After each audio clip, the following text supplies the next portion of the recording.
My name is Emily. Today I'm going to talk about the day that my family laughed when I said I was getting married. They couldn't believe who the groom was. It's a pleasure to have you here. Stay tuned until the end and tell me which city you're watching from. I want to know how far my story has gone. And click on like, subscribe and activate the bell so you don't miss the next stories here on the channel. I was 20 when I told my family I was getting married. I still remember the exact moment. We were all gathered in my mother's kitchen. The scent of overcooked lasagna lingering in the air, the clock ticking louder than usual. They laughed. Not just a chuckle or a surprised giggle, they roared. My mother, who always wore disapproval like perfume, leaned back in her chair and howled as if I had just told the world's most ridiculous joke. My sister, Claire, wiped tears from her eyes from laughing so hard. Even my Uncle James, who barely showed emotion, smirked and shook his head. What's the punchline? Claire asked, reaching for another glass of wine. There is no punchline, I said quietly. I'm marrying Josh. The room fell quiet, like someone had sucked all the air out. And then, the silence shattered. Josh. My mother spat, her voice sharp. Claire's ex. Claire froze. It was true. 2 years ago, Josh and Claire had dated briefly. It didn't last. Claire had moved on fast. Josh and I reconnected through mutual friends months later. But apparently, that detail hadn't been forgotten, or forgiven. You're doing this to spite me, Claire said coldly. I'm not, I insisted, trying to keep my voice steady. We love each other. Oh, sweetie, my mother said, with that twisted smile that always made my stomach turn. No one loves you out of choice. It's either pity or convenience. I couldn't breathe. I looked around the room for someone, anyone, to say something. To tell her she was being cruel. To stand up for me. But no one did. My aunt looked down at her plate. James pretended to check his phone. Claire sat back with a victorious smile. The rest of the evening passed in a blur. I excused myself early, leaving my engagement ring burning on my finger like a brand. That night, I cried myself to sleep. Not because they didn't approve, but because deep down, a part of me wasn't surprised. My family had always made me feel like the leftover. Claire was the golden child. The firstborn. Beautiful, charming, everything a mother could brag about. I was the quiet one. The afterthought. The mistake. Growing up, I always felt like I had to earn love in that house. I cleaned obsessively, got decent grades, avoided causing trouble. All in the hope that maybe one day, my mother would look at me with the same warmth she gave Claire without effort. It never came. But this was different. This was beyond rejection. It was humiliation. The next morning I got a text from Josh. How'd it go? I didn't answer. He called later, his voice soft. You okay? They laughed. I whispered. He was quiet for a moment. Then, I'm sorry. You don't deserve that. That made me cry again. But this time it was different. It wasn't the sharp, painful sob of being unloved. It was a slow, steady grief. Like finally realizing the truth you've been avoiding your whole life. Later that week, I got a voicemail from my mother. Short. Cold. Emily, grow up. Don't embarrass yourself with this wedding nonsense. You'll thank me later. And then nothing. No one called. No one reached out. Not even Claire. 3 weeks passed. Josh and I started looking at small venues, trying to keep things low-key. But the weight of my mother's words followed me like a shadow. One evening, while sorting through old boxes in the attic, I found something I hadn't seen in years. A dusty shoebox with my name on it. Inside were drawings, report cards, and a few birthday cards I had made as a child. None of them had ever been kept in the living room display. I flipped through them, one by one, until I found a letter. It was from my father. He left when I was 7. I barely remembered him. My mother never talked about him. The letter was dated 3 months after he left. It was never opened. I held it in my shaking hands. My name was written in careful print. I opened it, heart pounding. In it, he wrote how sorry he was for leaving. That he wanted to stay in touch. That he loved me not Claire, and that he hoped one day I would forgive him. Tears streamed down my face. I read it over and over again. He had reached out. He had tried. She never gave it to me. My mother had kept that letter hidden. She had stolen from me the one truth I needed all these years, that I was loved, that someone did care. My hands trembled with rage. My vision blurred. And all I could think was, what else did she take from me? I didn't sleep that night. I sat with the letter pressed to my chest, shaking, breathing through the pain. And then I made a decision.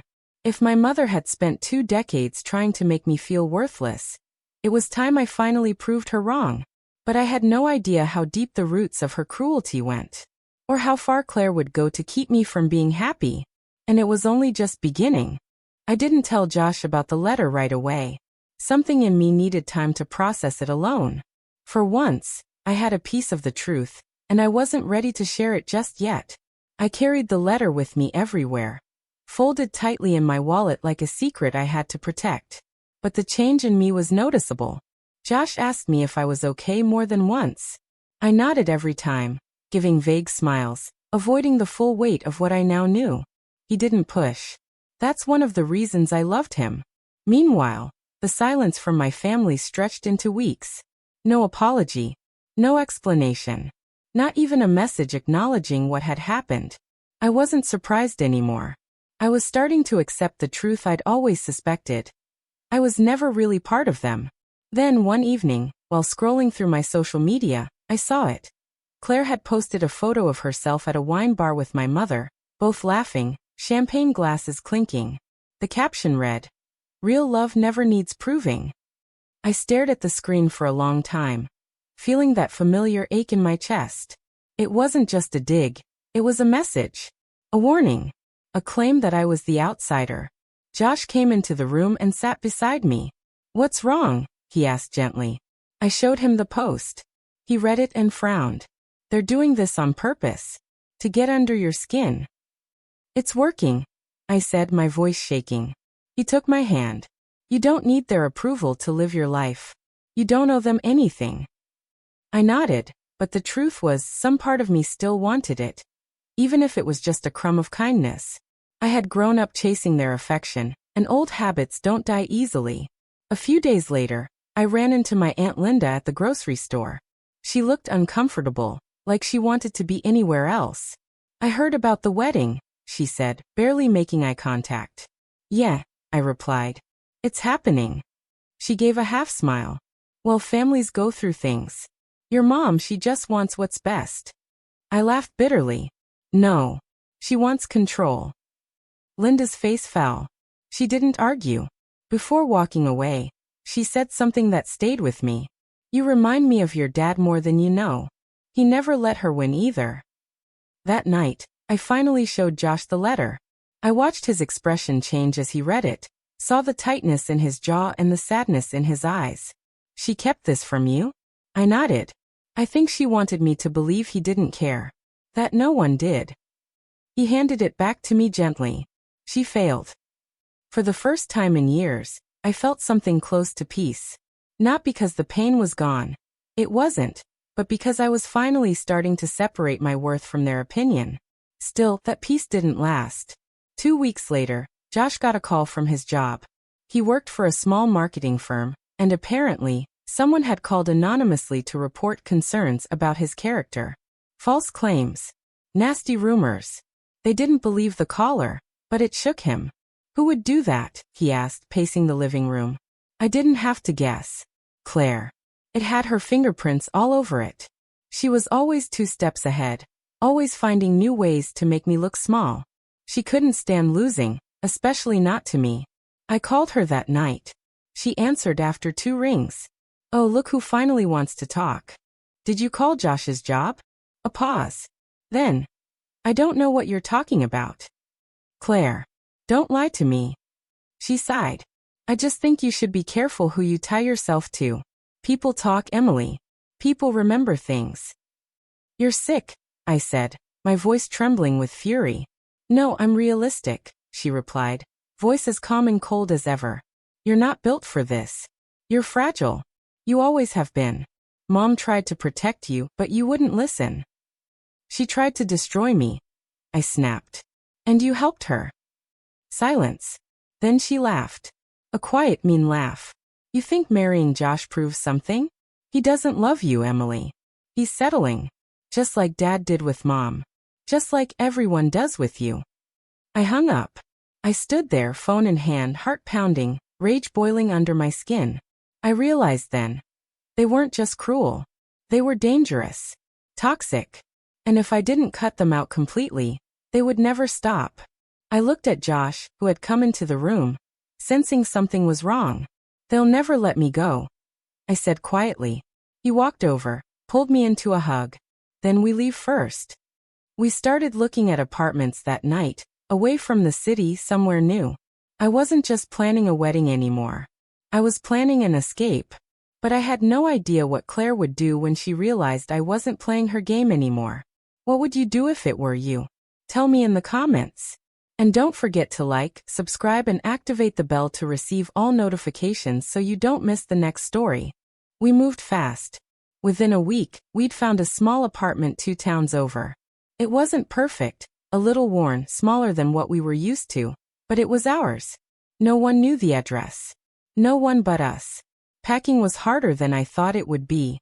Not because of the things I was leaving behind, but because of the emotions attached to them. Childhood books, old sweaters, photographs I wasn't even in.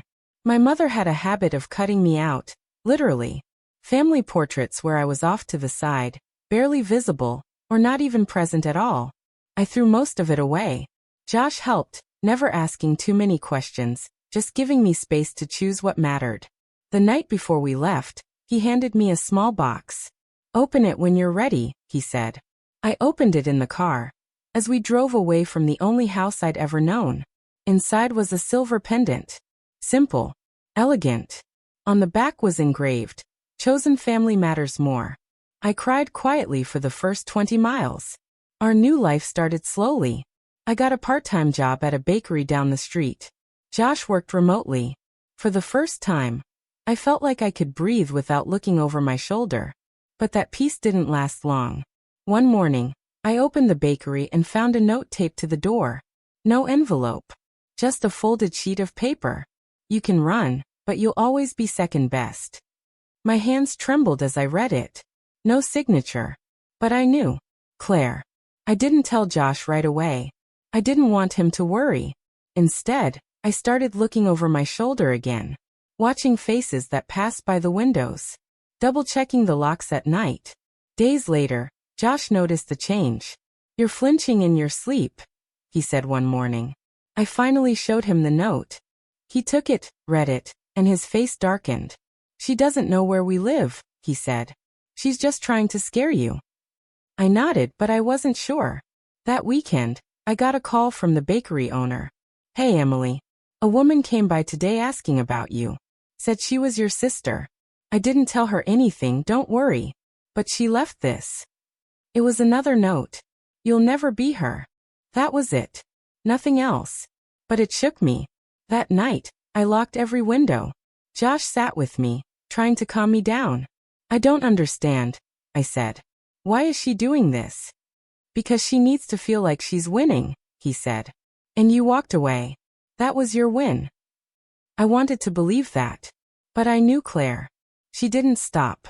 She escalated. A few days later, it happened. I was walking home from work when I saw her. Claire. Across the street. Watching me. She didn't wave. Didn't move. Just stood there with that smug, unreadable expression. My legs froze. I ducked into a store, waited inside for 20 minutes, then ran home the long way. Josh wanted to call the police, but what would we say? That my sister was following me? Leaving notes? There was no proof. No threat. So I stayed quiet. Again. But the fear kept growing. And one night, it finally broke. I came home from work to find the front door open. Nothing looked stolen, but things were moved. Small things. A cup turned the wrong way. A drawer left cracked. I knew someone had been inside. Josh called the police. They came, took a report, but there was no sign of forced entry. Nothing they could do. I knew who it was. But without proof, I was helpless. I sat on the couch that night, holding that silver pendant, shaking. Josh sat next to me, wrapping his arm around my shoulders. "We can move again," he said. "No," I said. "Running isn't helping. She wants me scared." And I won't give her that. He looked at me. Then what do we do? I took a breath. Deep. Steady. We give her exactly what she's looking for. Attention. Just not the kind she expects. I didn't tell him what I meant right away, because part of me wasn't even sure if I could go through with it. But something in me had shifted. The girl who used to cry quietly in her room was gone. I wasn't going to run anymore. I just needed the right moment to show her. And it was coming. I didn't sleep for 3 nights after the break-in. Every creak in the apartment made me jump. Josh started sleeping on the couch with a baseball bat nearby. We both knew Claire wasn't going to stop. Not unless I made her. So I did something I never thought I would. I reached out to someone who used to be close to her. Her ex. Not Josh, the one before. Aaron. The one she dated for 3 years and dumped without warning. I found him on Facebook and messaged him. He answered within the hour. Said he was surprised, but not unwelcome to talk. We met at a coffee shop halfway between our towns. Aaron looked older, more tired than I remembered. But when I told him what was happening, he didn't even blink. She's not stable, he said, sipping his coffee. She needs control. If she doesn't have it, she'll burn everything down. Why didn't you say anything back then? I did. Your mom didn't want to hear it. And everyone else was too scared of her to step in. Did she ever threaten you? He nodded slowly. Not with words. With actions. You leave Claire, and suddenly people don't trust you anymore. Things get harder. Connections dry up. I leaned in. Can you help me? He looked at me for a long moment. Then he nodded. I can get her talking. You need proof, right? Let me get it for you. I didn't know if it would work. But I was done being scared. Josh wasn't thrilled when I told him. You're putting yourself at risk, he said. This could backfire. I know, I replied. But we don't have another choice. The plan was simple. Aaron would message her, pretend to want to catch up. They'd meet at a public place, and he'd record the conversation. I didn't expect miracles. I just needed something, anything, that showed she was behind what had been happening. The meeting happened 2 days later. When Aaron sent me the audio, my hands shook pressing play. The recording wasn't perfect, but it was clear enough. Claire's voice sharp, smug. Of course I went to see her. She's pathetic. Playing house with a man who doesn't even want her. What about the notes? Aaron asked. She needs reminders. She needs to understand she'll never be me. And the break-in? A pause. Then laughter. I just wanted her to feel watched. That's all. If she's scared, she'll mess up. She always does. I stopped the audio. My chest was tight. My throat dry. But I wasn't crying. I was done crying. Josh listened next. She just confessed, he said, stunned. Yeah, I whispered. She did. We called a lawyer. I didn't want to press charges yet. But I wanted options. Protection. Proof. The lawyer advised a restraining order. Not easy to get, but with the audio and a police report already filed, we had a chance. 2 weeks later, we stood in court. Claire showed up wearing white, like she was attending a brunch, not a hearing. She didn't even look at me. But when the judge played the audio, her smile faded. The order was granted. She was forbidden from contacting me or coming within 300 feet of our home or workplace. Violating it meant immediate arrest. It wasn't the end. But it was something. As we walked out of the courthouse, I saw her glare. Not hate, fury. The kind that burns for years. The kind that builds. But I didn't care. We got home and locked the door. Josh pulled me close. You did it, he said softly. I nodded. But deep down, I knew it wasn't over. Not really. Women like Claire don't just walk away from a fight they think they're losing. Still, something in me had changed. For the first time, I wasn't scared. I was ready. That night, I sat down and started writing. Not a book. Not a blog. Just a document, private, for myself. I wrote everything I'd survived. Every slight. Every cut. Every moment I'd been made to feel small. It took hours. But when I finished, I felt lighter. And that's when I got the message. An email. No subject line. No greeting. Just one sentence. Mom's in the hospital. She's asking for you. I stared at the email for a long time. Mom's in the hospital. She's asking for you. No name. No sender I recognized. But I knew it was real. Josh watched me from across the room. What is it? I showed him the screen. He didn't say anything at first. Then carefully. Do you want to go? I didn't know. My first instinct was to say no. To protect myself. To stay far away from the woman who had done everything she could to break me. But something pulled at me. Not guilt, not exactly. Something more like unfinished business. So I went. I didn't tell anyone except Josh. I took a cab to the hospital and asked for her room. The nurse looked at me like she recognized my face, then led me down a long corridor. My mother looked smaller than I remembered. Fragile. Her skin pale against the white sheets. Machines beeped softly. A nasal cannula delivered oxygen. She opened her eyes when I entered. For a moment, neither of us spoke. Then she whispered, "You came." I did. She closed her eyes again, breathing shallowly. Did Claire tell you? I shook my head. No. An email. She chuckled bitterly. She never listens either. I sat down but didn't move closer. I kept my bag on my lap like a shield. Why did you ask for me? I asked. Her eyes found mine. Because I wanted to say something before it's too late. I waited. She took a long breath, her voice raspy. I wasn't a good mother to you. That was an understatement, but I let her continue. You reminded me of him. That's why. Your father. My hands tightened around the strap of my bag. So you punished me for it. Yes. There was no apology in her tone. Just a fact, spoken like it didn't matter. Like it wasn't the reason I'd spent my childhood wondering why I was never enough. Do you regret it? I asked. She looked away. Not always. Sometimes. When I saw how strong you were. I almost laughed. Strong? I spent years breaking myself trying to be seen. I came because I thought you might apologize, I said. She didn't respond. I stood up. Then I guess there's nothing else. But before I could leave, she grabbed my hand with surprising strength. I was wrong, she said. About him. About you. Claire, she took more from you than I ever realized. That stopped me. What do you mean? She didn't answer right away. Then she whispered, "There's something in the box. In my closet. The red one. Don't let Claire take it." Her hand loosened. I stayed for another 10 minutes. Not for her, for myself. To be sure I had no regrets walking out. The next day, I returned to the house. Claire wasn't there.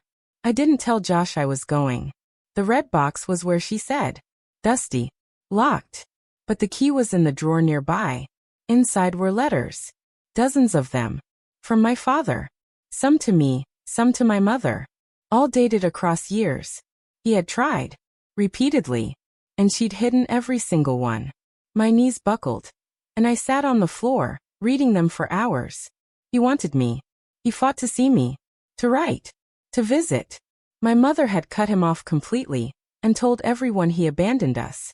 Claire knew. The letters mentioned her. Pleased to convince their mother to let him talk to me.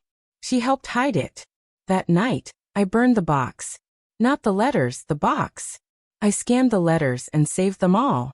Claire showed up the next morning. You were at the house, she said, standing at my doorstep. I didn't invite her in. Yes. What did she tell you? Enough. She crossed her arms. She's dying. She's not in her right mind. She's more honest now than she ever was. Her face darkened. So what? You think you win now? Because she picked you on her deathbed. I stepped outside and closed the door behind me. I don't need to win, Claire. I just needed the truth. And I have it. She glared. You think you're better than me now? No.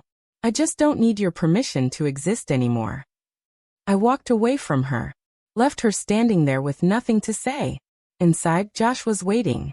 You okay? He asked. I nodded. Getting there. But something had changed. I wasn't just surviving anymore. I was healing. And for the first time, I wasn't afraid of what came next. The call came 3 days later. My mother had passed. No dramatic ending. No final words. Just a nurse's voice over the phone saying, I'm sorry for your loss, like it was a script. I thanked her politely and hung up. Josh waited beside me, silent, giving me space. Are you okay? He asked. I don't know, I said. And it was the truth. I didn't feel grief. Not the kind I thought I should. What I felt was more like release. Like a door had finally closed. Claire called that night. I let it go to voicemail. Her message was cold clipped. The funeral is Friday. You can come if you want. I don't care. I didn't answer. Not then. I sat with it for a while. The idea of going. The idea of not going. In the end I went. Not for her. Not for my mother. For myself. The chapel was small and half empty. Claire stood near the front, accepting condolences with a stoic face. She looked older somehow. Hardened. When she saw me, her expression flickered. Surprise maybe. Or something else. I didn't go to her.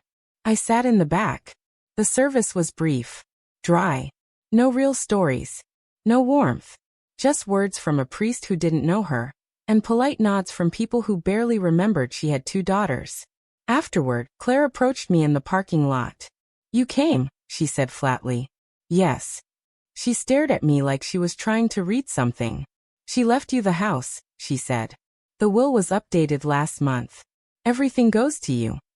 I blinked. What? I don't care, she snapped. I don't want it. That place is cursed. Just take it and go.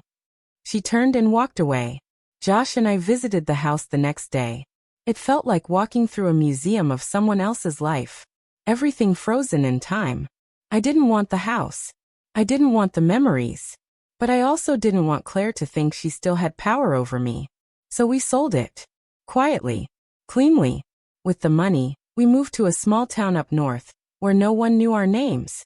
We bought a modest house with a big garden. I started working in a local school, helping kids with special needs. Josh started his own business. We got married in our backyard, just a few friends around. No drama. No family. Just peace. Months later, I got a letter. No return address. Inside was a single photo, me as a child, sitting on my father's lap.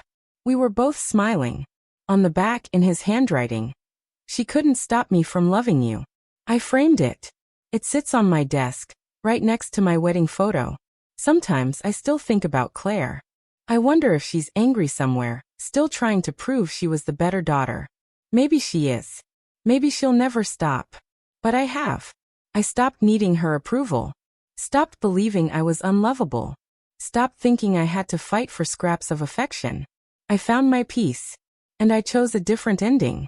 One where I win, not by hurting anyone, but by finally living free.